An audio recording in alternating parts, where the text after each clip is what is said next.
ये एक्सरसाइज 9 ही कंटिन्यू हो रही है अभी भी। 10 सेंटेंस हम कर चुके हैं। ये 11 से 23 सेंटेंसेस 23 तक के सेंटेंसेस हैं। फिर वही एक्सरसाइज आपने करनी चाहिए, वीडियो को पॉज़ करके अपने सारे आंसर्स लिख लेने चाहिए। और जब मैं इनके सही आंसर्स बताऊँगा तो आपने क्रॉस चेक करना चाहिए।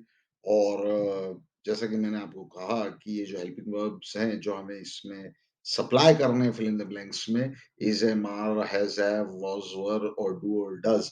Most of the helping verbs यहाँ पे आ गए। बहुत ईज़ी सी एक्सरसाइज़ है लेकिन बहुत महत्वपूर्ण है, बहुत बारीकी से आपको चीज़ों को समझना होगा, सिंगुलैरिटी और प्लूरैलिटी। और यदि आपके सभी आंसर्स सही नहीं जा रहे हैं, तो मैं फिर आपसे कह रहा हूँ कि आप कितनी भी पढ़ाई कर चुके हो, कितने इंजीनियर्स हो, डॉक्टर्स हो या मैनेजमेंट वाले हो, लेकिन यदि आपके सभी आंसर सही नहीं जा रहे हैं, तो आप बहुत मुश्किल में हैं, बहुत बुरी स्थिति में हैं as far as English is concerned. हमारी सारी एक्सरसाइज़ को आप ध्यान से करिए और कई-कई बार करिए यदि आपके सारे आंसर सही नहीं जा रहे हैं तो, हो जाएगा। 11th सेंटेंस है जेम्स एंड आई 2 लोग हो गए हैं, जेम्स और मैं। Had a long walk today in the fields. ये तो अपने आप में ही सेंटेंस कंप्लीट लग रहा है, फिल इन द ब्लैंक्स की जरूरत ही नहीं लग रही। ऐसी स्थिति में एक बहुत ही टिपिकल यूसेज आप कर सकते हैं हैव हैड का। इसमें हैव हेल्पिंग वर्ब है और हैड मेजर वर्ब है। मेजर वर्ब कैसे है ये देखिए आप, यदि आप उसको किसी दूसरे शब्द से भी सक्सेसफुली रिप्लेस कर सकते हैं तो आपका ये कॉम्बिनेशन बिल्कुल ठीक है। हैव हैड और हैड हैड एक होता है। डिफिकल्ट है, प्रैक्टिस से आता है ये, लेकिन इसकी ट्रिक बता दे रहा हूँ मैं आपको। देखिए आप इस वाले हैड को कैसे मैं रिप्लेस करके चेक करूँगा इस सेंटेंस को।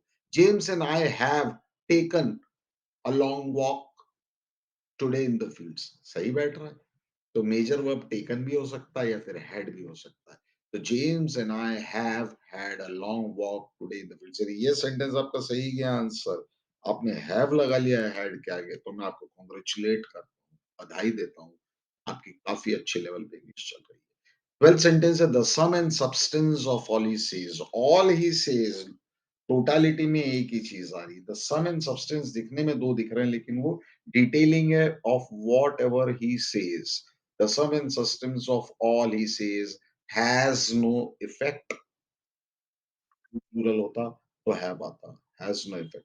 अ bay and a grey horse. 13th sentence, a bay and a grey horse dash just been bought. उसे अभी भी खरीद के लाया जा चुका है।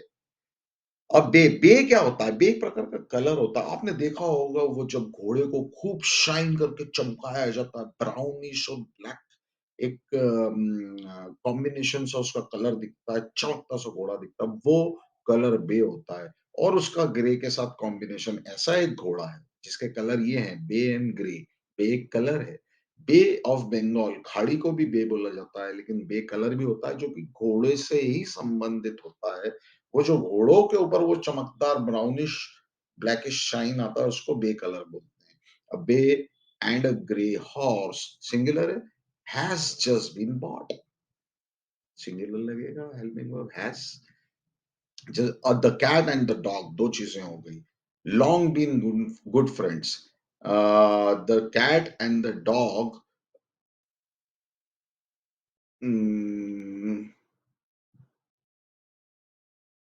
are long have long been good friends। क्योंकि 2 हैं इसलिए हैव आएगा, सिंगुलर होता तो हैज़ आता। The cat and the dog have long been good friends. चूँकि बीन आ रहा है यहाँ पे, तो ये हल्का-सा इशारा आपको समझना है। यहाँ पे आप हैव का इस्तेमाल कर सकते हैं। The horse and its rider फिर से 2 हो गए। The horse and its riders dash not seem to be tired. Not शब्द यदि इंग्लिश में आ गया तो उसे हेल्पिंग वर्ब के पीछे ही आना पड़ेगा। और हॉर्स एंड राइडर 2 हैं तो the horse and its riders do not seem to be tired. Do आएगा क्योंकि प्लूरल है। डज होता यदि सिंगुलर होता तो। A short and unbound book. Short और अनबाउंड उस बुक की क्वालिटीज है। वो छोटी है और उसकी बाइंडिंग नहीं की हुई है, मतलब खुले कागज है उसके। A short and unbound book does not cost much. चूँकि बुक सिंगुलर है, इसलिए डज़ आएगा यहाँ पे। Does not cost much.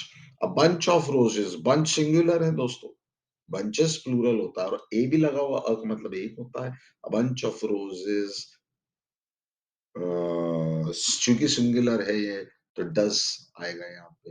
Does not satisfy him, a bunch of roses does not satisfy him. Bread and cheese दो हो गए, do not suit his taste. 19th होगा पोटैटोस, प्लूरल है।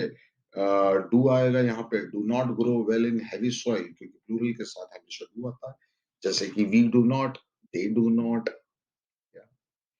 और the cow and her calf, दो हैं, गाय और उसका बछड़ा। Do not belong to me, plural है तो डू ही आएगा। द पेन, सिंगुलर है, माय पेन, 21वां sentence, my pen has been lost, singular इसलिए हैज आएगा। हैव यू सीन इट, क्या तुमने इसे देखा है, हैव आएगा। 22वां सेंटेंस, यूथ एंड एक्सपीरियंस, दो चीजें हो गई, youth and experience do not exist together. The best painter and the poet of this country, the best painter and poet of this country, the best painter and poet of this country, किसी एक व्यक्ति की बात कर रहे हैं ये, दो व्यक्तियों की बात कर रहे हैं, the best painter and, sorry, the best painter and poet of this country. वो जो भी था, वो बेस्ट पेंटर भी था और पोएट भी था of this century, has lately died। यदि ये दो होते तो होता the best painter and the best poet of this century have lately died, वो दोनों मर गए, लेकिन यहाँ एक ही व्यक्ति की बात हो रही है, the best painter and poet of this century has lately died. Keep watching.